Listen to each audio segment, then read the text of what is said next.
Hi, everybody. My name is Moncef Belyamani, and I love music and Ruby, but I'm here to talk about Ruby. Now, to understand what led me here today, we need to go back to March 22nd, 2012. I was trying to install Octopress to start my dev blog. Octopress is a gem static site generator based on Jekyll, and it required Ruby 1.9.3, which failed to install with RVM. And I don't think Wayne is here. I saw him leave earlier, but he's the creator of RVM, so I wanted to acknowledge his contributions. So I was going to say thank you, Wayne, but I don't think he's here. So then I spent the next few hours, troubleshooting until I found the recipe for installing Ruby on a Mac. And that was my very first blog post. And thanks to the Internet Archive, we can see what it looked like. And now fast forward, 11 years, and the problem remains. Every day, hundreds of people are still having trouble installing Ruby on a Mac. Raise your hand if you've ever had trouble installing Ruby or a gem on a Mac. I see quite a lot of hands. And so if you open your ears, this is what it sounds like when devs cry. If I could get those 10 hours back from the last few days spent trying to get 2.6.10 installed on my MacBook Air M1. I spent around 3 days trying to solve issues on the Rails app. I looked and tried and retried so many possible solutions from so many sources on the web, but nothing was working. I spent probably 4 hours trying to do exactly the same setup as before, and it never worked. Are you feeling the pain? Now here's some more from GitHub. Now, to be clear, this is not necessarily Ruby's fault, nor the fault of the various version managers, because there are many factors that can affect Ruby installation on a Mac. Now, going into all of these could be a talk on its own. So for now, I only want to point out that there are many factors, more than can fit on this slide. And this is why a solution that might work for one person might not for another. And this last one here seems to be common. Raise your hand if you've ever set one of these. Yeah, I see a few hands. And I bet some of you have one or more of these set in your shell startup file right now. A PSA, having these set globally in your environment can cause not only Ruby, but other tools to fail to install. So please don't do it. Now, as we saw in the previous slide, this is only one of many factors that can mess up Ruby installation. Most people who are having trouble installing Ruby are trying to do it on an existing dev environment. However, most version managers and various automation scripts assume you're starting with a fresh macOS installation and that you have certain prerequisites installed. Now, some of these tools are more helpful than others. Some of them install some or all of the prerequisites for you. However, none of them can handle a broken dev setup, and few of them optimize the Ruby compilation settings based on some of those factors that we saw. So that's where I saw an opportunity. I thought, well, if I can help people with music, maybe I can do it with code. So I gave it a try, and I'm pretty happy with the results. I'll let you read some of the testimonials that I've received.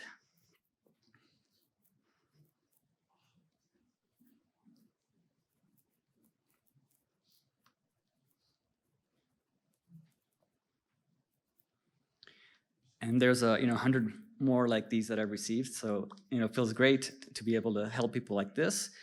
And this is what my product, Ruby on Mac, does. It gives you painless Ruby dev setup in 15 minutes or less.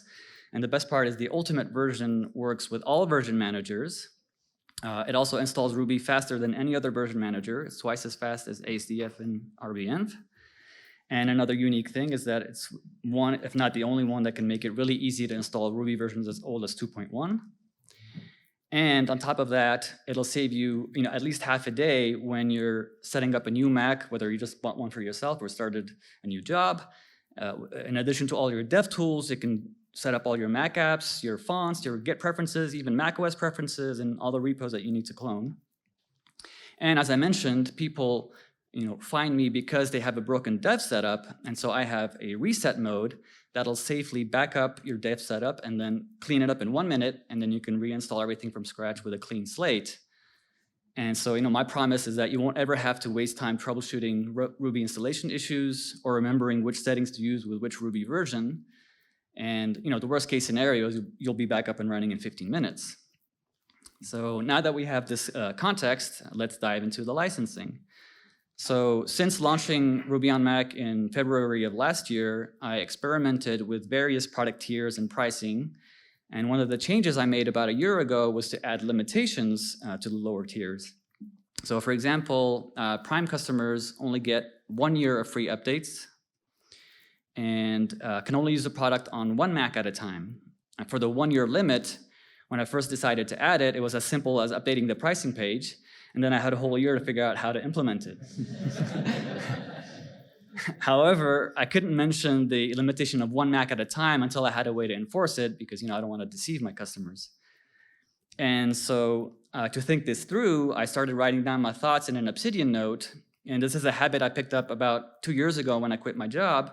And I wish I had started it earlier. And so now I document anything that's worth remembering about my life, which has come in very handy.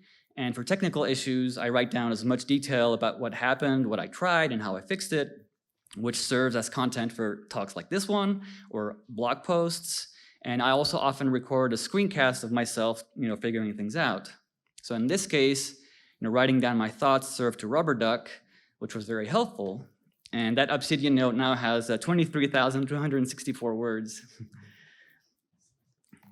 So I started with a small list of requirements and then started writing down how I might implement this in the simplest way without adding too much complexity to my current setup.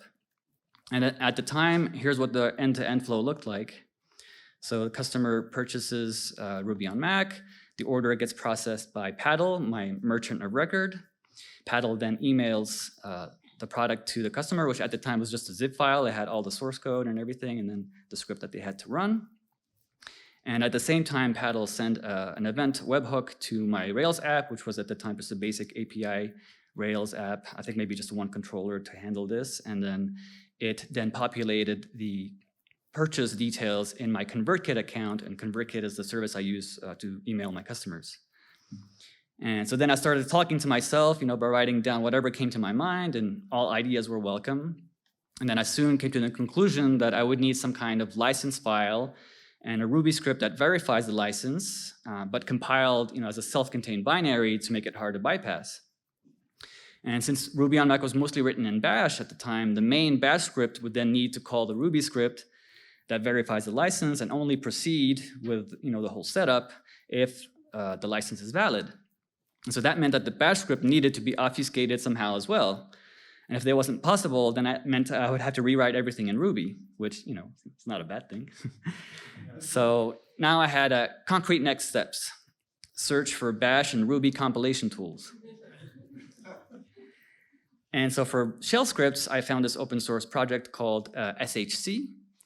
And the way it works is it takes your shell script, it encodes and encrypts it, and then it generates C source code. And then it uses a system compiler to create a stripped binary. And when the binary gets executed, it decrypts and runs the script. And so I was looking at the README, and then I saw a -u option to create an untraceable binary. So, maybe that'll be more secure. So I give that a try, but the resulting binary didn't work. No big deal. The regular binary is fine for now. So the next step was to see if the binary could run on my Intel iMac, because I originally created it on my M1 Air, this one right here.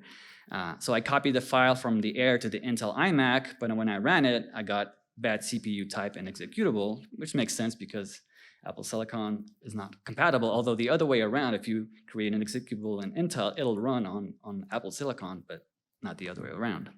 So then I tried generating it directly on the Intel iMac, and that worked.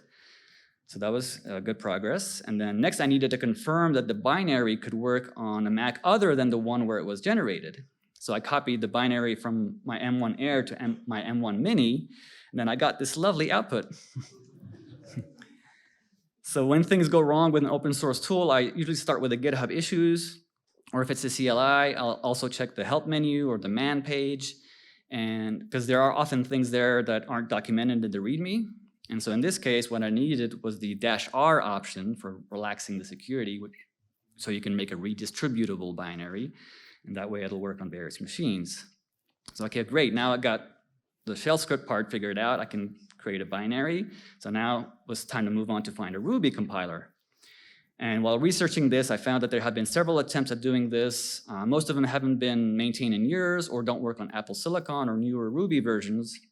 which is understandable because it takes a lot of effort to add support for new macOS versions and Ruby versions.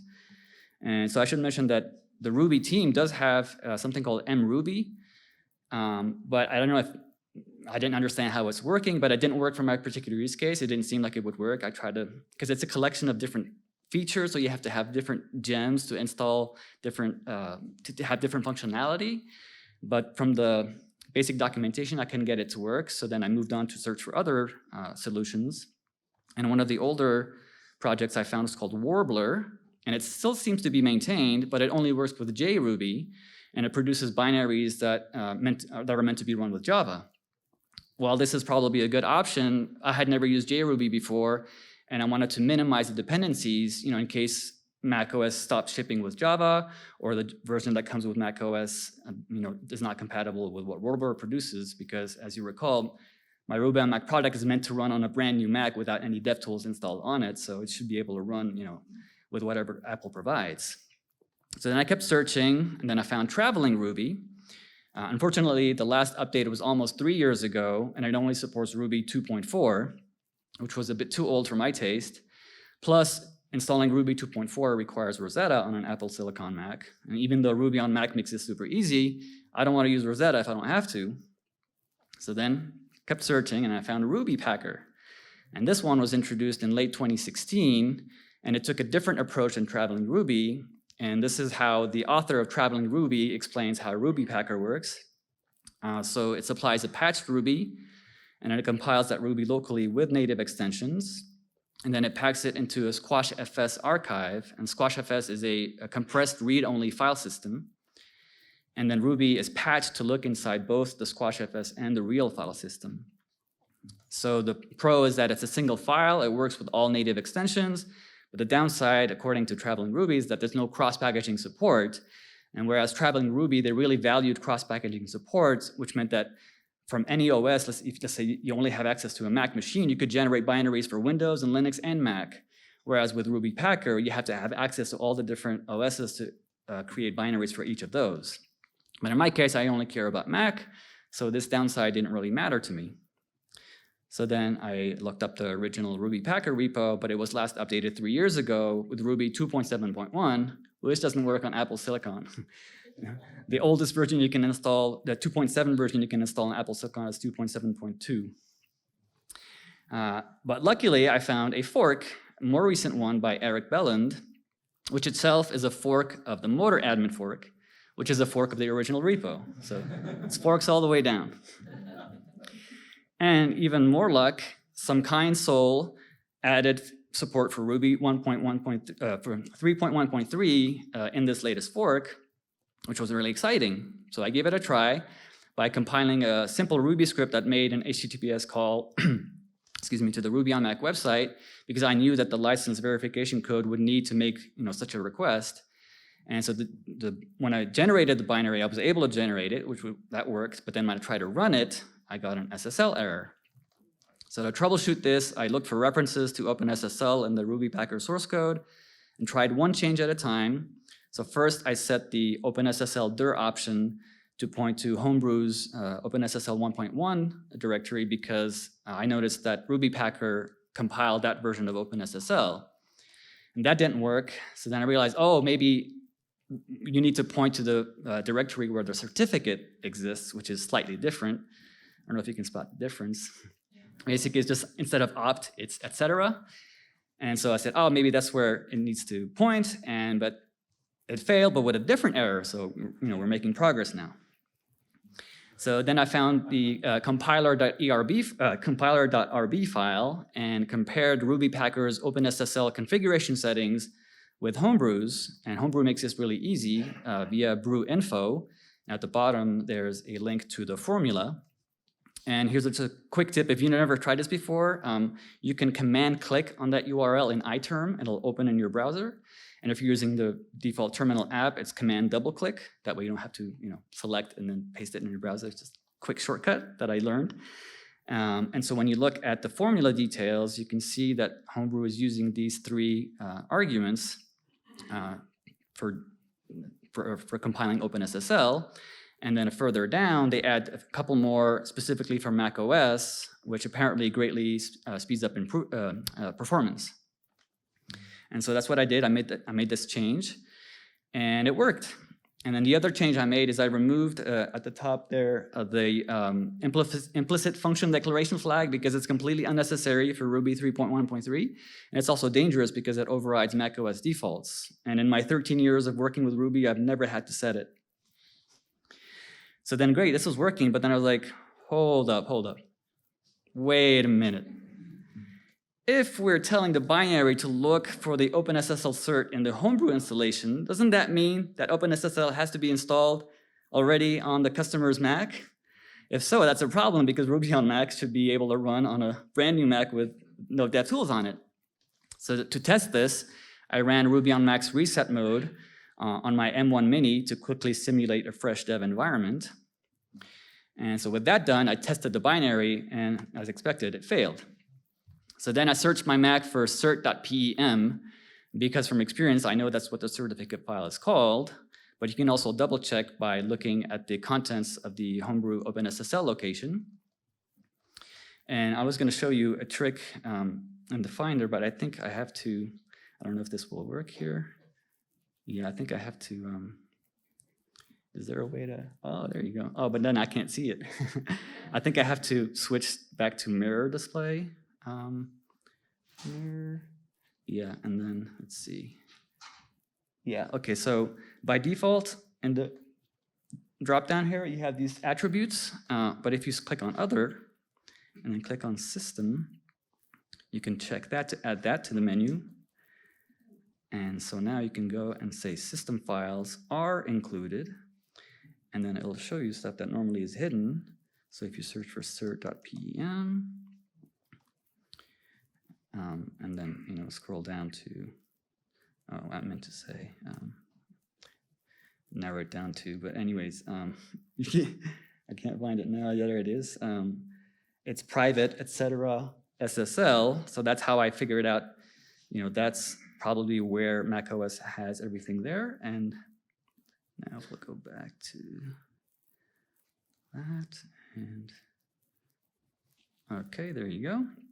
Yeah, so that's how and so to confirm that, I reformatted my M1 Mini and Intel Air and installed Ventura on one and Monterey on the other.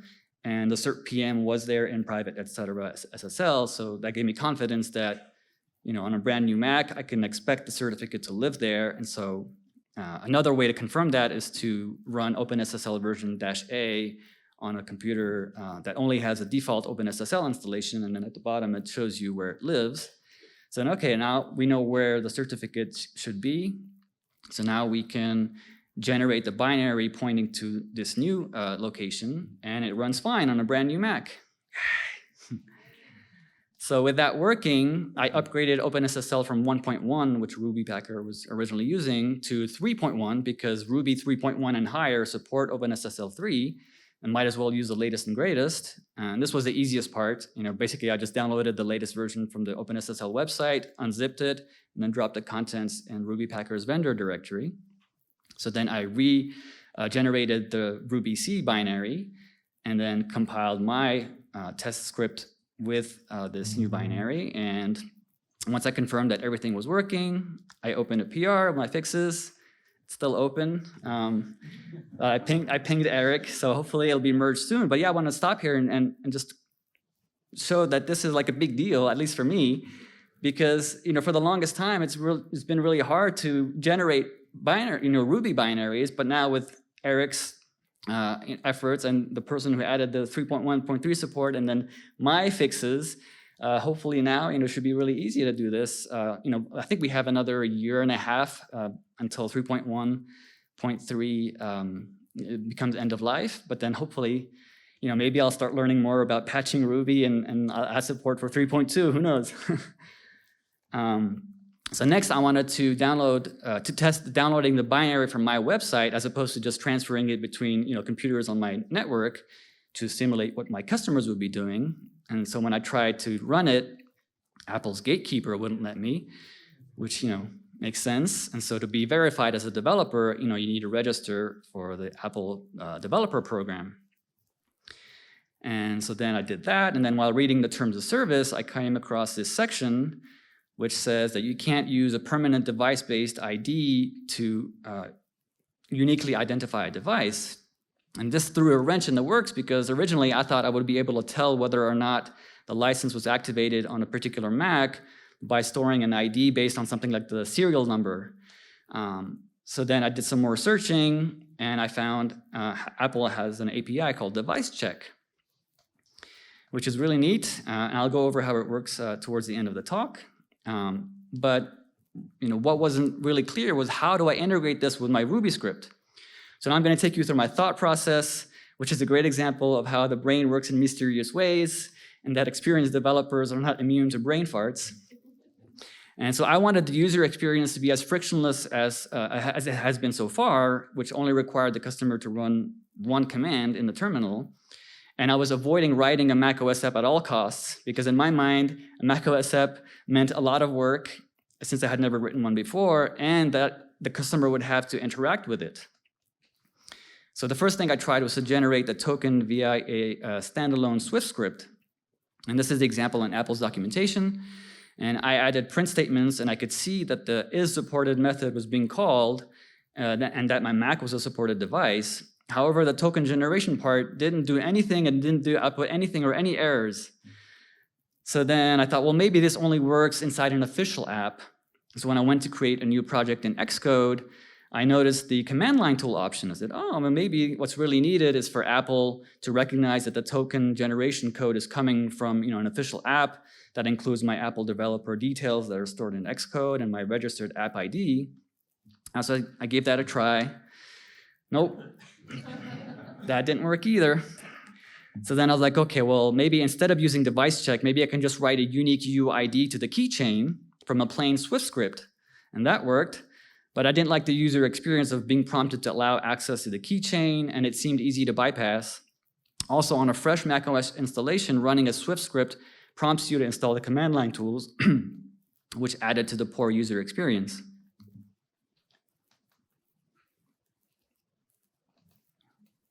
So I gave in and I said, okay, fine, which is what my daughter would say. I'll write the macOS app. And as a side note, all this time I wasted could have been prevented if Apple's documentation made it clear that the token generation only works when called from a macOS app or iOS app. And so with help from sample code I found on GitHub, it wasn't bad at all. I think I spent more time figuring out how the right Xcode build settings to be able to run the app outside of Xcode. So here's a sample code here for generating the token. It encodes it in base 64, and it also accepts a block. I don't think they're called blocks in Swift, but this is a Ruby conference, so I'm going with block. And then you can call getDeviceToken and pass in this block that sends the token to your server. And I tested this locally by adding a route to my existing Rails app, and I got everything working. But then once again, hold up. Wait a minute. The macOS app is sending the token to the Rails server and getting a response back. But the plan is to write the license verification in a Ruby script. So how on earth will the Ruby script get the result from the Rails server? I kept getting stuck on this and looking for creative solutions, like embedding a command line tool within the Mac app that can call the app and fetch the result, and then the Ruby script would call the command line tool. And I actually found a YouTube video about command line to Mac app communication, but it was a couple years old and I couldn't get it to work. So that dream hung up on me. It was clearly time for a break, and I needed space and time to clear my mind. And then it hit me. Aha! Maybe the only part that requires a macOS app is the token generation. As long as I have access to the token, then everything else can be done on the Ruby script. And what's one way to access the token? Store it in a file. The NS home directory is a special location that's specific to the macOS app, so it won't clutter the customer's home directory. So with that working, so now we have the device check token, we have access to it, we can use it in a Ruby script. We've got a solution for the Ruby script binary and for the bash script binary. And so now the idea is to have the bash script run the Ruby script and only continue if the verification passes. But then what's to stop someone from creating their own executable with the same name as the Ruby script and always return a success status? Is there a way for me to verify that the file came from me? And so one of the steps required to have Apple mark your binary as a trustworthy is to code sign it. And one of the arguments you need to pass is your Apple developer ID. So then I looked up the code sign documentation to see if there's a way to read the developer ID from the binary, and there is. This is one of the commands you can use. And this is what it displays, and it includes the developer ID. So great, now I have a way to verify that it's actually mine. And so the next thing was to figure out how to enforce perpetual fallback licenses. So if you recall, Prime customers only get 1 year of updates. However, once a year has passed, they should still be able to use older versions that were released before their expiration. So I needed a way to determine when a version was released and compare that to their expiration date. And so I wrote a quick Ruby script that, using the get information, will generate a JSON of date and version pairs. And so this script runs whenever I release a new version of Ruby on Mac, and then it gets published to the Ruby on Mac website. And so this is an example of what the JSON looks like. So now from the license verification script, I can fetch this JSON and extract the date based on the version that the customer is running. However, the only place where the version was stored was in a text file. So somebody whose license expired could download the latest version and change the version in the text file to an older version that was released before their expiration. So I needed something more robust. And once again, code sign to the rescue. You can specify an arbitrary prefix, and so I added the version number to it. And now when you read the info from the binary, you can extract the version from it. And again, Ruby makes this very easy, which is why it's my favorite language. And so another tip I wanted to mention is that when you're running shell commands in your scripts, make sure to use the full path to the tool. Why? Because someone might have installed a different version of CodeSign that isn't compatible with your code. Ask me how I know. So by specifying user bin CodeSign, it will only use the version that came pre-installed on your Mac, and even if other versions are installed. So with all of that in place, now we can start enforcing licenses. So to avoid reinventing the wheel, I did some searching and found the GitLab license gem. Perfect. Now here's how it works. You generate a key pair. You only need to do this once. And then you use that to write it to a file and the license generation application, which would be my Rails app. And then you can extract a public key, which you give to the customer along with the Ruby on Mac product. And then in the generation app, you load the private key from the file, stored in a secure way. And now you can start building the license, and you can populate it with various attributes. And then you specify the start and expiration. And then finally, you export it into a file that you send to the customer. And then in the license verification script that runs on the customer's Mac, you load the public key from the file. You read the license from the file, and then you import it, which decodes and decrypts it. Great, so now that we have all the pieces in place, let's go through the whole end-to-end flow. So again, customer makes a purchase, and as before, Paddle sends a webhook when the purchase happens, but now in addition to saving the details in ConvertKit, they also get saved to a database. And we also need a second webhook from Paddle to another controller that generates the license in response to Paddle with a link so that they can send it to the customer. But since these webhooks from Paddle get fired at the same time, there was an interesting timing problem, and I wanted to share with you a Rails tip I learned. So in order to attach the license to the customer has to exist first.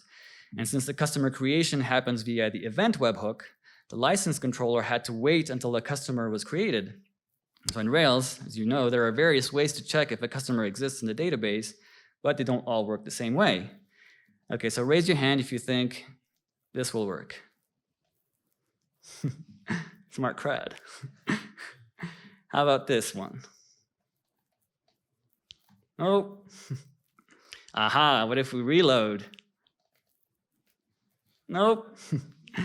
Why? Because Rails caches these queries. So if the first time it if you ask it if a customer exists, it hasn't been created yet, it's going to store it as false. And then even though the customer was created after that, it'll still keep returning false because it's caching the response or the query.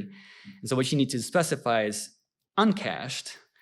And that's the right way to do it in this case, where you're just trying to wait until a customer exists. You have to use the uncached method and pass in the block. So now going back to the end-to-end flow, so now the customer exists, we can generate the license, we store it in S3 with active storage, then we respond to Paddle in plain text containing the license, the link to the license, and then Paddle emails the customer, and then the customer downloads the license and the latest Ruby on Mac release. They run the .package installer. The installer puts the app that generates a token in the applications folder. It unzips Ruby on Mac.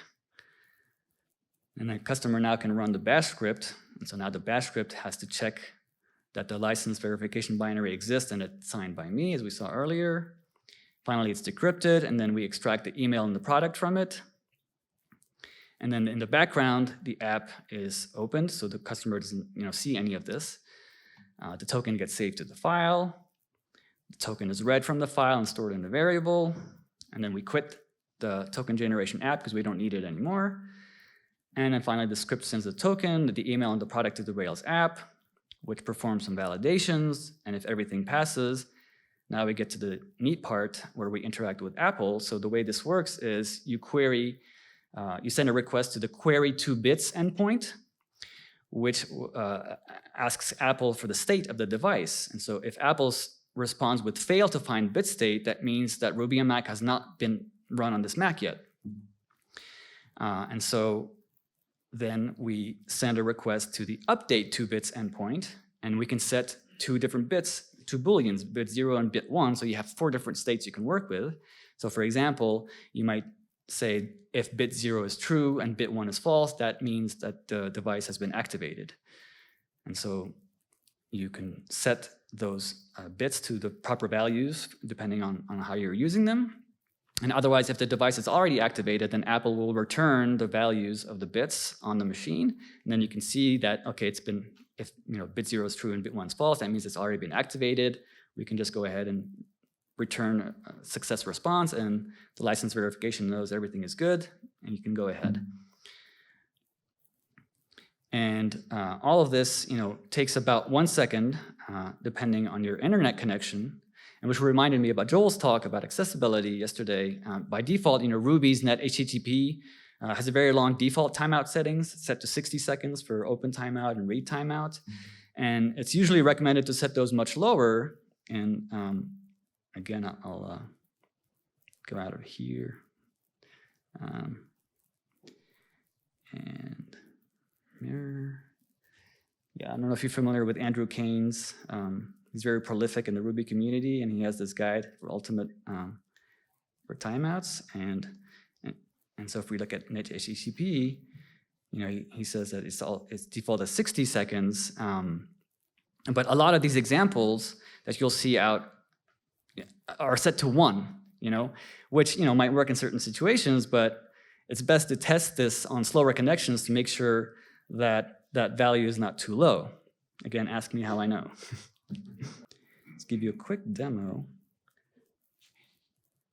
I'm gonna run, and also I guess it's a demo of the license verification, but also of one of the helpful things about Ruby on Mac. If you try to uninstall the current version that you're running, so see, the license took just a few, or I guess a second or so, and then it won't let you do it because it's the current active version. But yeah, so and you didn't see any of this. You didn't see the token generation app running or anything. It was all transparent. So there's a lot of stuff happening behind the scenes, but to the user, it's just very quick, and it all takes just a second or so. All right.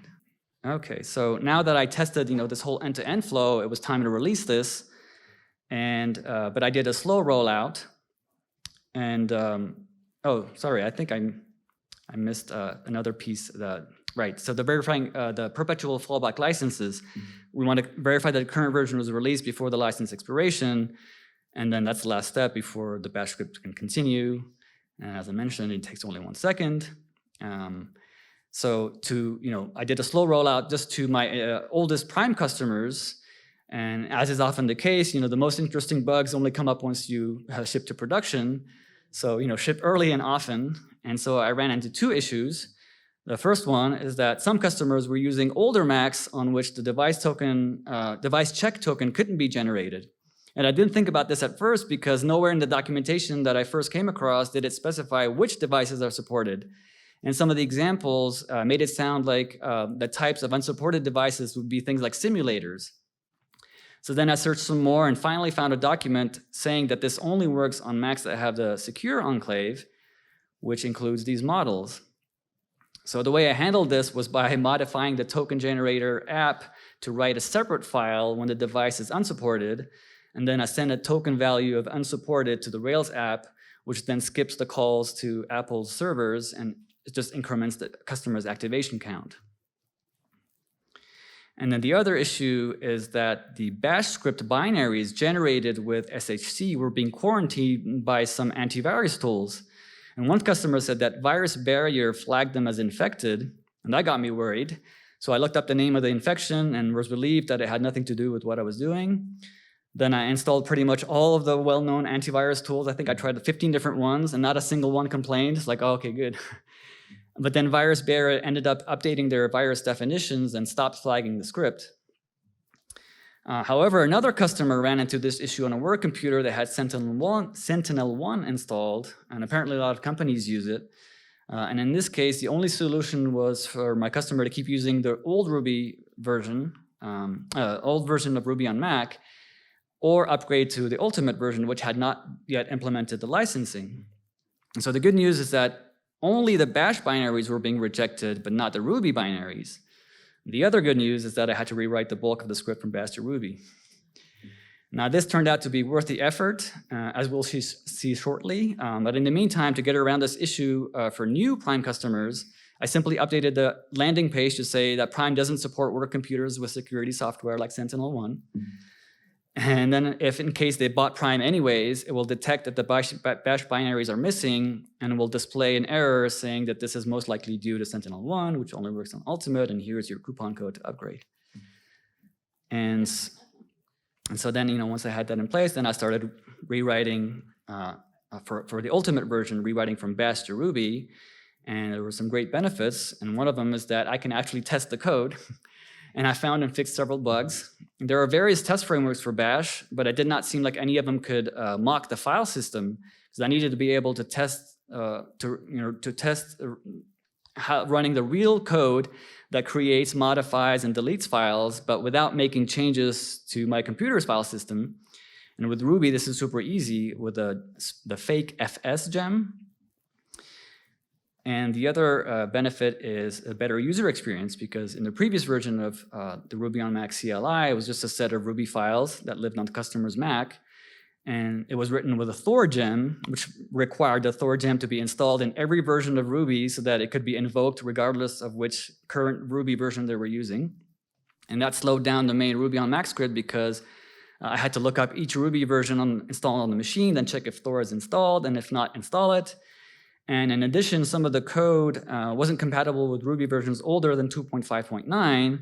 So in case they were using that old version or versions older than that, I would have to detect the current active version and ask the user to switch to a newer version before they could use the command line tool. Whereas now, as a self-contained binary, can run whether or not Ruby is installed, whether or not Thor or any other dependencies are installed, and it doesn't matter which current Ruby version is currently active, which is a great benefit of the self-contained binary. And then finally, it's future-proof, because right now, the only remaining bash scripts are the initial installation scripts that create the Ruby on Mac directory and move the required files there, and then everything else is written in Ruby and run via the self-contained binary. So this means even if Apple decides to stop shipping, Mac OS with Ruby, it'll still work. Yeah, so that's all I have for you today, but I won't leave you with a gift. I have 15 discounts to give out, 5 for 50% off. These are all for the Ultimate version, so you can use these coupon codes. But wait, there's more. The person who most closely guesses how many records I have in my vinyl collection will get a free copy of Ruby on Mac Ultimate. And so, you can either DM me on Slack or my contact details, my socials, my email are at the bottom of the rubyonmac.dev website. And, I'll announce the winner in Slack. And these offers are valid until Sunday midnight. Thank you.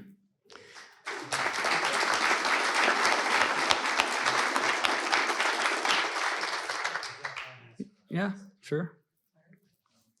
Yep.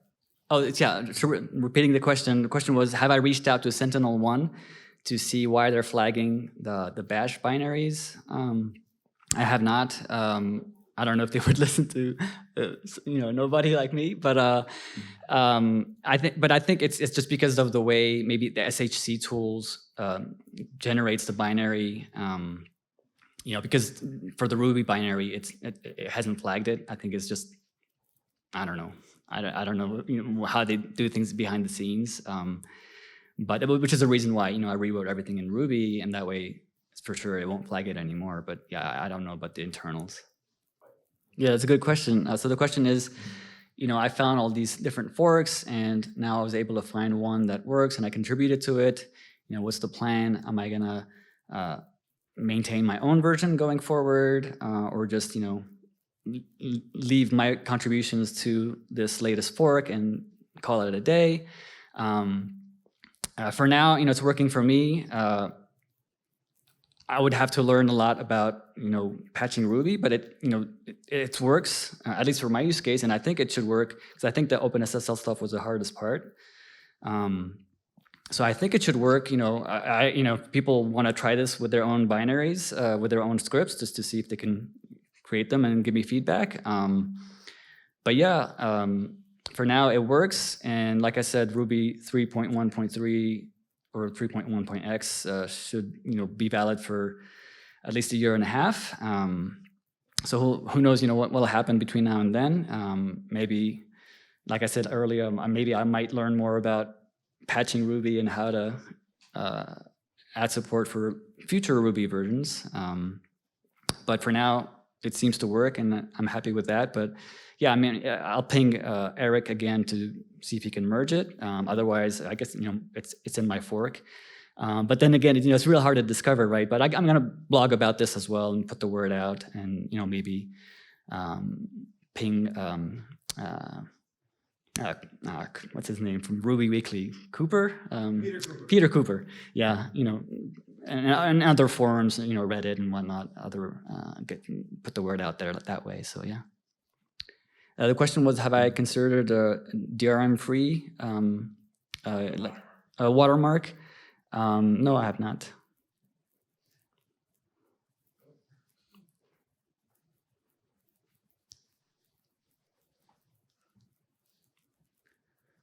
Okay, well, no more questions, and thank you again.